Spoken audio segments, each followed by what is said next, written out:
Hello and what's up guys, it's your boy Pau here once again, serving up another fresh offering for Is It Worth Buying In. Today, we're gonna take a look at Arkane's latest horror first-person shooter called Redfall. Now, for those who have already played it, I'm pretty sure that you immediately felt a Left 4 Dead vibe about it after dipping your toe within the first couple of minutes of gameplay. Well, even though it felt like a rehash of L4D, mainly because of the co-op system and bloodlust nature, Arkane's creative director Ricardo Bain boldly said during pre-release that it's not going to be a Left 4 Dead copycat, but rather it's going to be an entirely fresh FPS that will kinda lean towards Far Cry. Anyways, after checking out the game, I must say that while there's some truth to what he just said, Redfall falls flat on its face compared to those two different yet solid FPS games. But before we get to the nitty-gritty, let's talk about what this game is really all about. So, as I said earlier, it does have a bit of an L4D feel in it, but instead of being filled with flesh-eating zombies, it got replaced with blood-sucking vampires. As far as the story goes, it's not really that neat cause it's just basically about taking the town of Redfall back from the clutches of vampires and their human enablers known as cultists. Now, before you get into the wild, you can take on the solo route or multiplayer route depending on your mood. And there are 4 powered characters that you can start with each of them having their own set of skills and abilities. Once you're finally locked and loaded, you will roam around in the open world town of Redfall to do non-linear missions and side quests, with lots of vampires and human cultists lurking around. And from there, it's entirely up to you on how you want to survive. Now, you might already have heard or seen some bad comments about the game, like the constant 30 FPS rate or the pervasive glitches and bugs that pops out every now and then. Redfall still has some gameplay positives that I really enjoyed.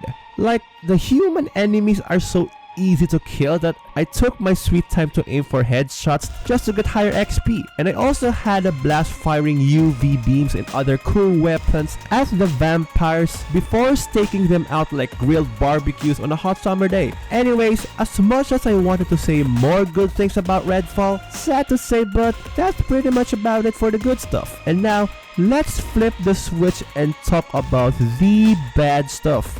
Now, before I let it all out, don't get me wrong, Redfall is a pretty decent FPS overall, but there are just a lot of things that turned out really bloody and messy for this anticipated game. For instance, the behavior and movements of human AIs are just really weird. Like, some of them wouldn't even bother to take cover in the middle of a crossfire, and they would just expose themselves out in the open like a sitting duck.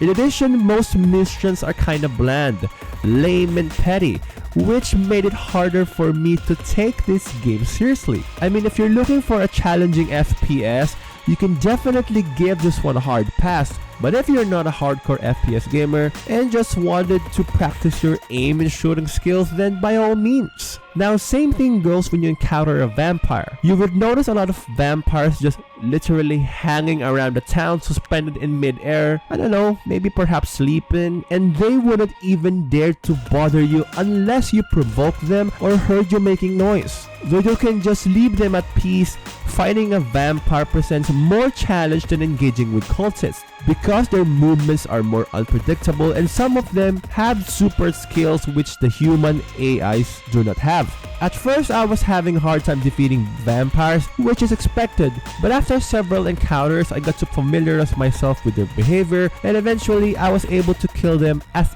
easily as cultists. With this said, I suggest that you try playing the game in solo mode so that at least you'll experience some difficulty if you want to challenge yourself a bit. Cause if you play in co-op mode, then I'm pretty sure that it will definitely be way easier.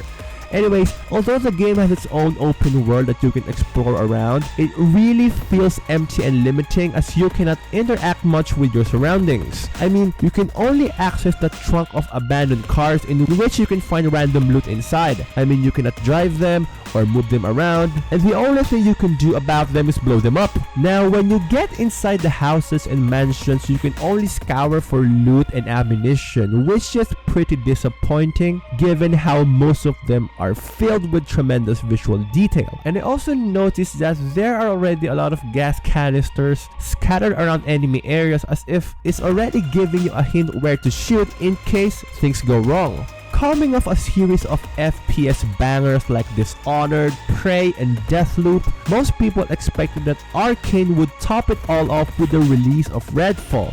However, it didn't, and worse, it backfired big time.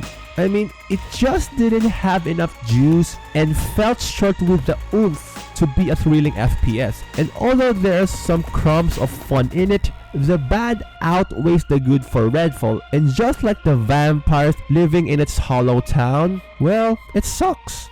There you have it, guys. That's a wrap on another edition of Is It Worth Buying? And as always, make sure to subscribe to our channel for more reviews, playthroughs, and anything in between. Anyways, on behalf of Eep's Hideout, this has been Pao, now signing off.